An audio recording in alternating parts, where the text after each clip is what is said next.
Imagine waking up one morning to find that every single thing that used to bother you suddenly holds no weight.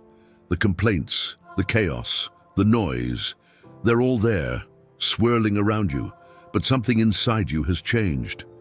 You're calm, unaffected, almost as if you've unlocked a hidden superpower. What if this wasn't just a fantasy? What if the ability to remain unshaken in the midst of life's turbulence was something you could control? True strength is not in fighting the storm, but in standing tall through it. Think about that for a moment. While the world encourages us to react, to engage with every conflict, what if you could choose to be indifferent to the things that don't serve you? What if that was where true power lies? Before we dive in, don't forget to hit that like button and subscribe for more insights on mastering your mind and taking control of your life. Because sometimes the most powerful response is no response at all. Lesson 1. The illusion of control. Have you ever tried to control the ocean? You can stand at the shore, scream at the waves, demand that they change their course, but they won't listen. They crash and recede, indifferent to your commands. Life is much the same. Most of us, however, spend our days trying to control the uncontrollable, frustrated when things don't bend to our will. But here's the twist. What if the key to mastering life isn't about controlling everything, but about controlling ourselves? Picture this. A man is standing in the middle of a bustling city, surrounded by chaos. Horns blare, people shout, and the hustle of life moves relentlessly around him. He remains still, calm, unaffected. Is he out of touch with reality? No, he has simply learned the art of letting go of what he cannot control. Instead of battling external forces, he has shifted his focus inward, mastering his reactions. Here's where the tricky part comes in. You might be thinking, well, I know I can't control everything, but let's be honest, don't we all still try? We attempt to control outcomes, people's opinions, or even how the future unfolds. But just like standing at the shore trying to command the ocean, this is futile. And worse, it exhausts us, leaving us with a false sense of powerlessness. Now, consider this ancient story. In ancient times, a philosopher was once tested by being thrown into a chaotic marketplace, a place where everyone was yelling, bargaining, and arguing. His friends watched from afar, expecting him to lose his composure. Instead, he strolled through calmly, as if the noise did not exist. Afterward, they asked him, "How did you remain so calm in that madness?" He replied, "I don't control the marketplace. I only control my mind." What if the noise in your life, whether it's people's opinions, societal pressures, or unforeseen challenges, is like that marketplace? It exists, and it will continue to exist, regardless of how much you wish to silence it. But, like the philosopher, you have a choice. Engage in the chaos, or walk through it without letting it touch you. Now here's the tricky question. What have you been trying to control that you really shouldn't? The moment you identify that is the moment you take the first step toward power, not by exerting control over others or situations, but by mastering your own response. It's not about apathy. Indifference in this sense is not about not caring. It's about choosing what to care about. And more importantly, it's about realizing that the only real control we have is over ourselves. The chaos outside, it's like the ocean. Let it be. Focus on your inner calm, and you'll realize that the world can rage all it wants, but it cannot touch your peace. This is your power, your secret weapon, turning away from the illusion of control and turning inward to master your mind. Lesson 2. The art of selective attention. Imagine you're walking through a crowded street, and suddenly you hear your name. Even though it's noisy, your brain zeroes in on that sound. You can't control the chaos around you, but your mind has the ability to pick and choose what it pays attention to. Now, apply this to life's chaos. What if you could train yourself to selectively focus only on what truly matters, ignoring the rest like the background noise it is? Let's take this deeper with a story. In an ancient village, there was a wise monk known for his unwavering serenity. No matter what happened, whether it was a festival or a riot, he remained centered, as if he lived in a bubble untouched by the world's distractions. One day, a curious traveler approached him and asked, "How do you remain so calm when the world around you is so chaotic?" The monk smiled and replied, "Imagine you are holding a cup of water and someone throws stones into it. The water ripples, disturbs, and even spills out. Now imagine holding a cup of oil instead. Throw the same stones and they sink straight to the bottom without causing a stir. The oil remains unbothered. Be like the oil. Let the noise sink without disturbing your peace." This is where it gets tricky. You might be wondering, but how can I ignore things that demand my attention? Here's the key. Not everything deserves your attention. Like the monk's metaphor, you need to let certain things sink without rippling the surface of your mind. But the catch is, we've been conditioned to react to every little thing that happens around us. We're distracted by every email notification, social media alert, or opinion someone throws at us. We let these stones disturb our peace. Here's a question to challenge yourself. When was the last time you let something small ruin your entire day? Was it a comment, a misstep at work, or a traffic jam? These are the stones in your cup, and each one causes a ripple, pulling your focus away from what truly matters. But what if you didn't let them? This concept is embedded in ancient philosophy. Warriors preparing for battle were taught not just how to wield a sword, but how to wield their attention. In the midst of war, only focusing on the enemy in front of you could mean the difference between life and death. But outside of battle, focusing on every single minor irritation would drain your energy. This selective focus is what kept them sharp. They mastered the art of paying attention to only what mattered in that moment. Now let's circle back to you. Every day, life throws its stones at you.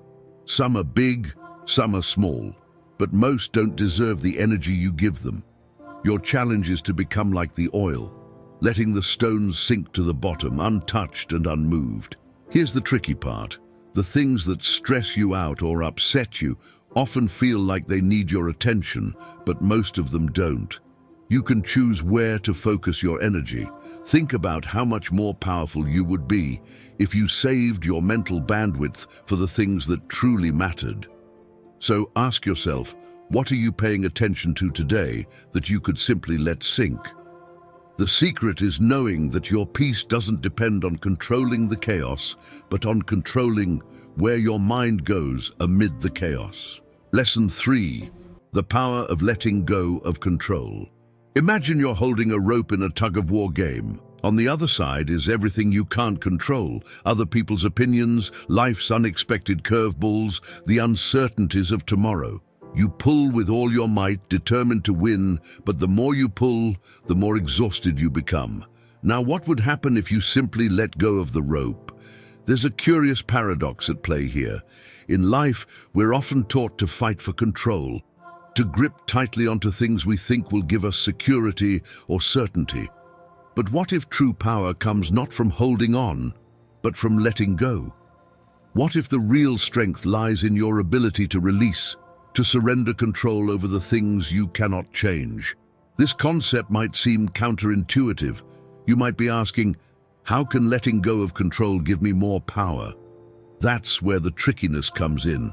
The more you try to control what's beyond your reach, the more control it has over you. But when you release your grip, you free yourself from the struggle.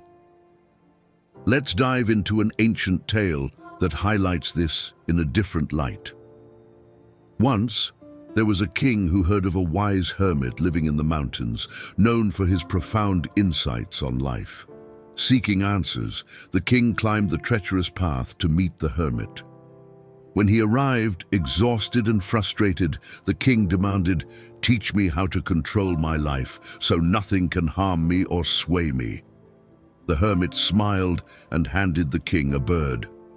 "Hold this bird tightly in your hands," the hermit instructed. The king, eager to prove his control, gripped the bird with all his strength. The bird, feeling the pressure, struggled and flapped its wings frantically. "No, you're squeezing too hard," the hermit said. "Loosen your grip." The king, confused, loosened his hold. The bird, now free to breathe, calmed down, perched still in his palm. "This bird is like your life," the hermit explained. "When you try to control it too tightly, you suffocate it. But when you let go, it finds its balance."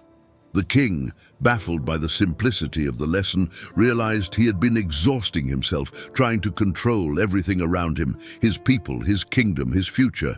But just like the bird, life cannot be forced into submission. Now, this is where the lesson becomes tricky for you. You've been conditioned to believe that control equals power. But the truth is, control can be a trap. The more you try to control external events, the unpredictable nature of life, the more frustrated and powerless you become when things don't go your way. But the moment you let go, you create space for peace and clarity. Think about this. How often have you tried to control something, whether it's someone's opinion of you, a situation at work, or an outcome you were desperate to achieve, and found yourself more stressed and drained? Did holding on to control make the situation any better? Or did it just leave you feeling stuck in a tug of war that you could never win? The real secret here is that letting go is not about giving up. It's about recognizing that your power lies in how you respond to what happens, not in trying to control what happens. This is the tricky part, understanding that letting go doesn't mean losing control. It means gaining control over the only thing that truly matters, your inner peace. So, as you reflect on your life, consider this question. What are you holding on to so tightly that it's causing you more harm than good? What if, like the king, you loosened your grip and trusted that life would find its balance? Letting go could be the key to the peace you've been searching for. Lesson 4, the illusion of stability and the power of flexibility. Picture a tall oak tree standing strong in the middle of a vast field. It's seen countless storms, its roots deep, its branches reaching toward the sky. One day, a fierce storm hits, and the wind, relentless and unforgiving, batters the tree. Despite its might, the tree eventually snaps, its rigidity becoming its downfall. Now imagine a reed growing beside that oak. The same storm rages, but instead of resisting, the reed bends with the wind, swaying and flowing until the storm passes, and it remains standing. This image presents a tricky contrast that we often miss. Strength, in our minds, is equated with stability, with standing firm against adversity like the oak tree. But here's the twist. Rigidity can often lead to collapse. The reed, flexible and adaptable, survived because it understood the art of bending without breaking. In life, we often take on the role of the oak tree. We create fixed ideas about how things should be, clinging to expectations, plans, and outcomes as if they're carved in stone. We believe that if we stay strong, unbending in the face of life's challenges, we can conquer anything. But what if that strength is an illusion? What if the true power lies not in resisting, but in adapting, in bending when life's winds blow hardest? Here's where the story turns even trickier. Flexibility, much like the reed, is not a sign of weakness but of wisdom. The reed doesn't resist the storm because it knows that resistance would lead to destruction. It doesn't see flexibility as surrender, but as survival. And this, my friend, is the tricky part for us to learn. When life becomes chaotic and everything feels out of control, it's our ability to adapt, not our stubbornness, that will see us through. Let's take a moment to reflect on an ancient parable from the East about a man and his prized horse. The man had a beautiful horse that everyone admired. One day the horse ran away. His neighbors came to offer their sympathy. "Such bad luck," they said. The man, unfazed, simply replied, "Maybe." A week later, the horse returned, bringing with it a herd of wild horses. The neighbors now congratulated him, saying, "What great fortune!" The man smiled and said, "Maybe." Not long after, the man's son tried to ride one of the wild horses and was thrown off, breaking his leg. Again, the neighbors came to express their condolences. "What bad luck," they said. The man, calm as ever, replied, "Maybe." A few weeks later, the army came to the village, drafting all the able-bodied young men for war. The man's son, with his broken leg, was spared. Once more, the neighbors marveled at his good fortune. The man smiled and said, "Maybe."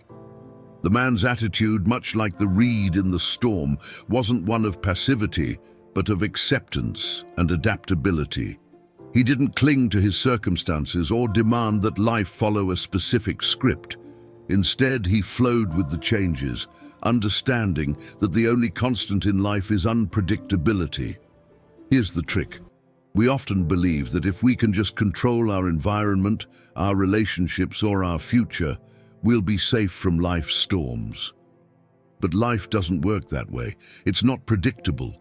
And when we refuse to adapt, we end up like the oak, strong in appearance, but vulnerable to collapse.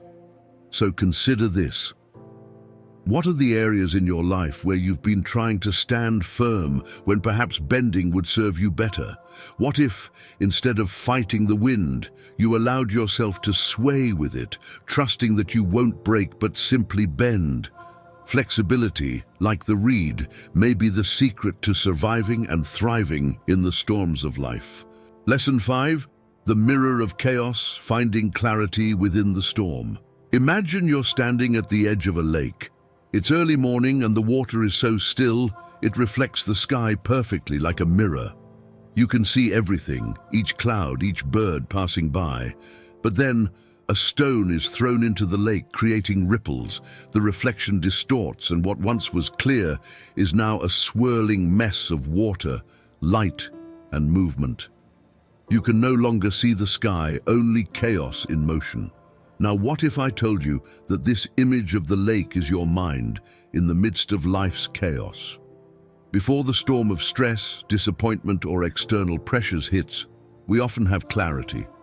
But as soon as something disrupts that calm, we lose sight of what was clear, and all we see are the ripples, the distortion. The trick, then, is not to control the ripples, but to remember that beneath them, the lake remains whole and undisturbed. This is where the lesson of detachment becomes profound and tricky. We often believe that controlling our environment, our circumstances, and even other people will restore our inner calm. But this is a false sense of control, like trying to stop the ripples in the lake by grabbing at the water. The more you struggle against the chaos, the more chaotic it becomes. The real mastery lies not in controlling the storm, but in finding stillness within it. There's an ancient story about a wise monk who lived in a small, peaceful village. One day, bandits came to the village, destroying homes and stealing from the people. Everyone fled to the mountains to escape, but the monk remained in his small hut. The leader of the bandits found the monk sitting in meditation, unafraid and undisturbed. Surprised, the bandit asked, "Why aren't you running like the others? Don't you fear me?" The monk opened his eyes slowly, smiled and said, "You can take my belongings, but there is nothing you can do to disturb my peace." The bandit, baffled by the monk's calm, left without harming him. The monk had mastered something that goes against what we typically believe. He didn't try to fight the chaos. He didn't resist or control it. He simply detached from it. Here's the tricky part. The monk's power wasn't in his ability to stop the chaos around him, but in his understanding that his peace didn't depend on external circumstances. His inner lake remained still, regardless of the ripples created by the outside world. Think about your own life. How often do you find yourself trying to control the ripple effects of external chaos? Maybe it's at work, when a project goes off course, or at home when tensions rise in relationships. You try to manage every detail, to fix everything, only to find that the more you try to control, the more distorted things become. It's like trying to stop the wind with your hands. It only makes you more exhausted. The lesson here is to step back, just as the monk did. Detach yourself from the need to control the ripples. This doesn't mean becoming indifferent or careless. It means understanding that clarity comes not from controlling the outside world, but from mastering your internal state. When you detach, you allow the storm to rage without letting it disturb your inner stillness. Here's the question to consider. What if your strength lies not in the battles you fight externally, but in the peace you cultivate internally? Like the monk, what if you could be in the midst of chaos and still find clarity, knowing that the storm will pass, but your inner stillness remains? The power of detachment, then, is not about giving up. It's about finding true control by letting go of the need to control. The storm outside will always be there, but your inner lake can remain a mirror of clarity, untouched by the chaos above it. Lesson 6. The invisible chains, how we bind ourselves to illusions of control. Picture this. You are walking through a beautiful garden, enjoying the fragrance of flowers and the warmth of the sun. But then, something odd happens. You feel a heavy chain tugging at your ankle, and you realize that every step you take becomes harder and harder. You look down, but there is nothing there. Just the feeling of being bound by something unseen, something holding you back. The strange part is, you don't remember when or how this chain was put on you, yet there it is, invisible but unmistakably real. This scenario seems like a strange dream, but it's a metaphor for the way we bind ourselves to illusions of control. We don't see the chains that restrict us, but we feel their weight in our daily struggles. Most of us spend our lives trying to control things that are ultimately beyond our power. The opinions of others, the outcomes of our efforts, or the inevitable changes in life. It's like walking through that garden, trying to enjoy the beauty, but always feeling that invisible pull. In ancient philosophy, there's a tale of a great king who believed he was in complete control of his vast empire. His rule was unquestioned and his wealth unimaginable. But one day, his most trusted advisor came to him and said, "You may be king, but you are not as free as you think. You are enslaved by your own need to control everything around you." The king, shocked by this, demanded proof. So, the advisor proposed a test. Sit on your throne for 1 hour, but during that hour, you must not attempt to control anything. Not your servants, not the guards, not even your own thoughts, just sit and be. The king thought this would be easy. After all, he was the ruler of a vast kingdom, and what could be simpler than sitting still? But as the minutes passed, he found himself itching to give orders, to change things, to fix even the smallest details in his palace. By the end of the hour, he was exhausted, having battled with his own mind to simply let go. The advisor smiled and said, "You see, your chains are not the physical ones of a prisoner, but the mental ones you've created by believing you must control everything to be powerful." Here's the tricky part of this lesson. The more we try to control, the more we lose our grip on peace. It's the invisible chains we place on ourselves, thinking that if we manage every detail, we'll feel secure. But in truth, it's the exact opposite. The need to control becomes the very thing that controls us. Think about your own life for a moment. How often do you find yourself obsessing over outcomes, whether it's in your relationships, your career, or even the way others perceive you? You plan, you manage, you micromanage, always thinking that if you can just control every variable, everything will turn out perfectly. But deep down, you know that this creates more tension than relief. The story of the king teaches us something profound. True freedom doesn't come from controlling everything around us. It comes from releasing the need to control. The chains we feel are not put on us by others, but by our own minds. We think control is strength, but the paradox is that letting go is where real power lies. Here's the twist. What if the very thing holding you back isn't external at all, but the internal belief that you must manage every aspect of your life? What if the invisible chains that bind you are the result of trying too hard to make everything perfect? The real power lies in recognizing that control is an illusion. When you let go, you begin to see that life flows more easily without your constant interference. Like the king, you realize that freedom isn't about ruling over everything. It's about ruling over yourself. The invisible chains dissolve when you stop pulling against them, and in their place, you find a lightness, a peace that comes from within. Ask yourself, what would happen if you just let go of the need to control? What would your life look like if you allowed things to unfold without constantly intervening? The answer might surprise you. You might just find that the garden you're walking through becomes far more beautiful when you're not dragging invisible chains behind you. Lesson 7. The fire you feed. How your attention shapes your reality. Imagine you are standing in a dark room, holding a small candle in your hand. Around you, the room is filled with strange objects, some beautiful, some terrifying, others completely mundane. Yet the room is so vast and so dimly lit that you can only see a small part of it at a time. The direction in which you turn your candle determines what you will see next. The light reveals what you focus on, and everything else fades into shadow. Life is much like that room. Your attention is the candle, and what you choose to focus on becomes your reality. It's a powerful image, isn't it? But here's the tricky part. What if you're unconsciously pointing your light at the wrong things? What if, without realizing it, you're illuminating the fears, doubts, and anxieties that keep you stuck in the dark, instead of the possibilities that could set you free? Ancient wisdom tells us that we become what we focus on.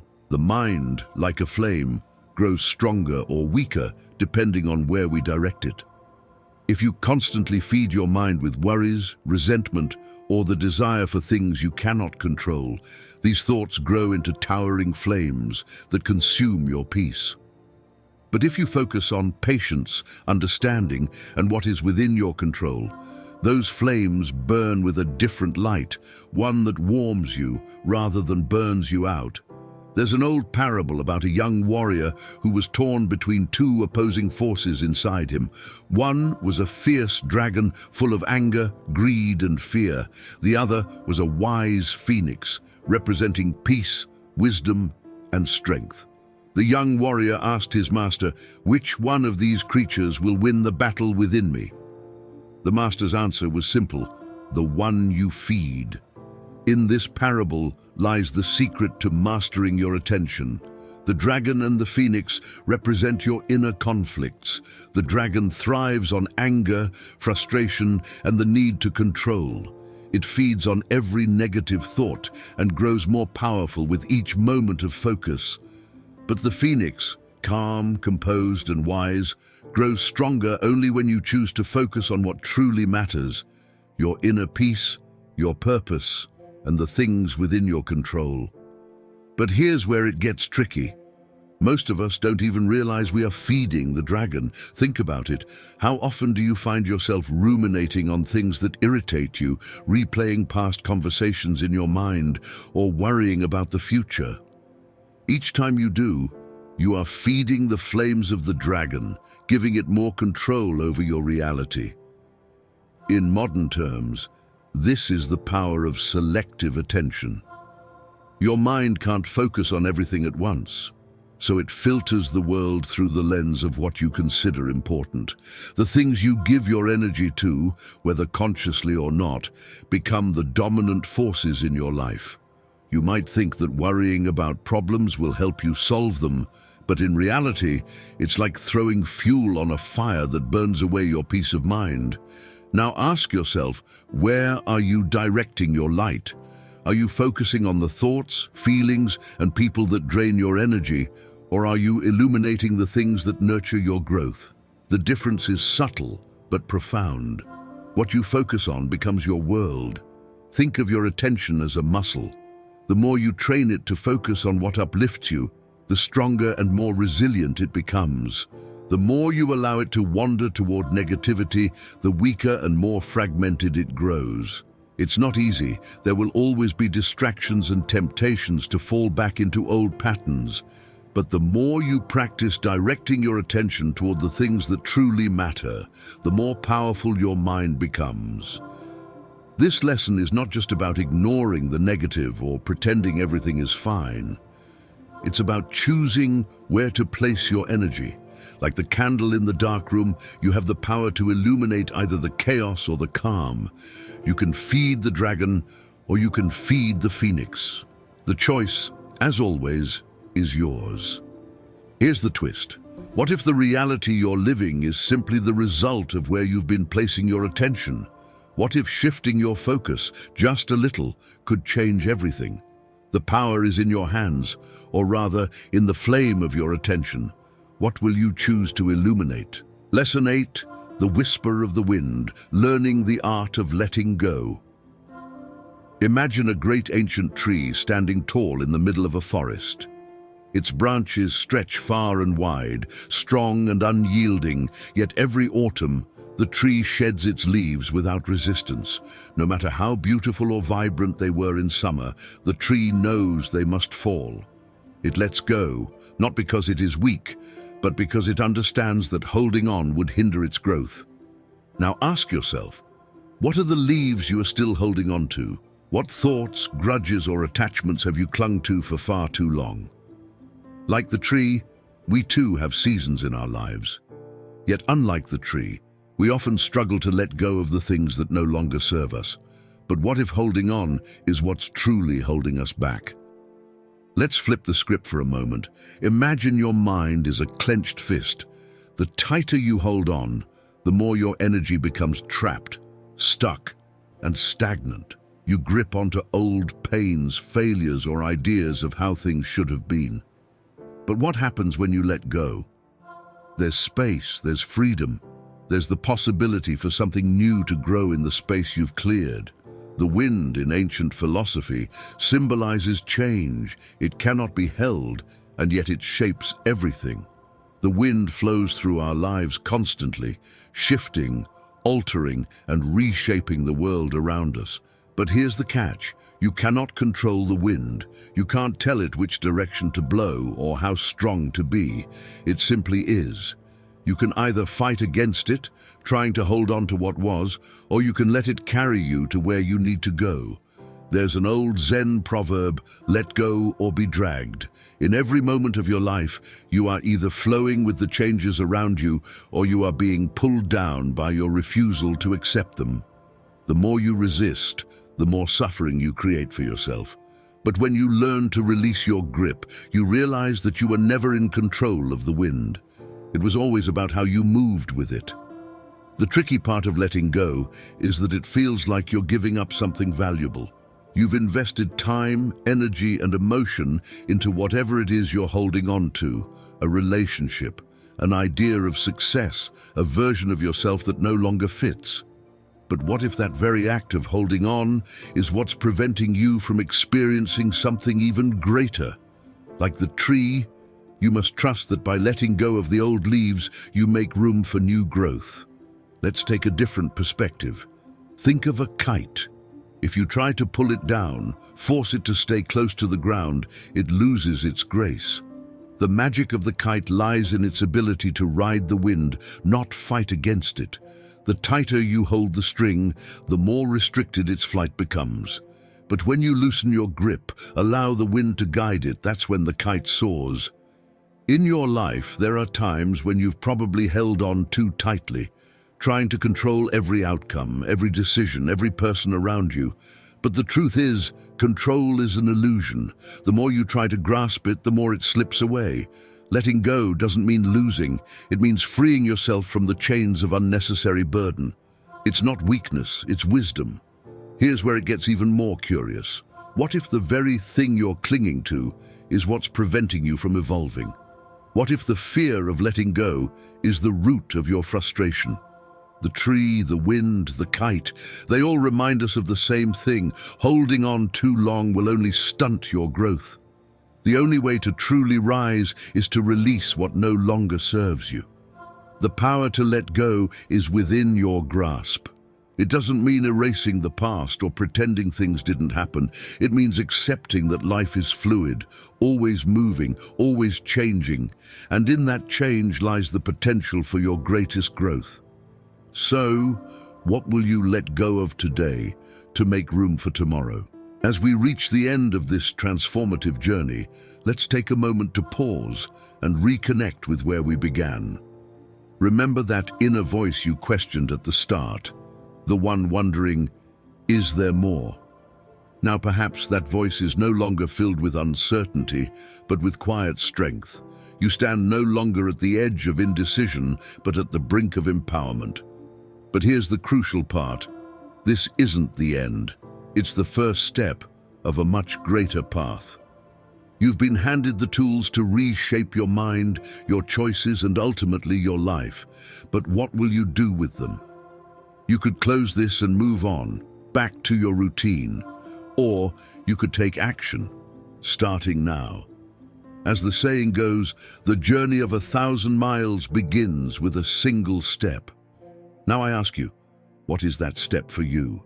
Are you ready to walk a path that fewer dare to tread, a path of inner mastery and resilience?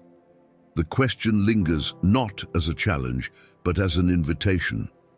What story will you write from this point forward? If you found something valuable here, don't keep it to yourself. Share it, like this video, and let others discover the same power you've just unlocked. Comment below with your unanswerable question, something that keeps you awake at night or inspires you deeply. Let's explore it together. The journey isn't over. It's only just begun. Are you brave enough to continue?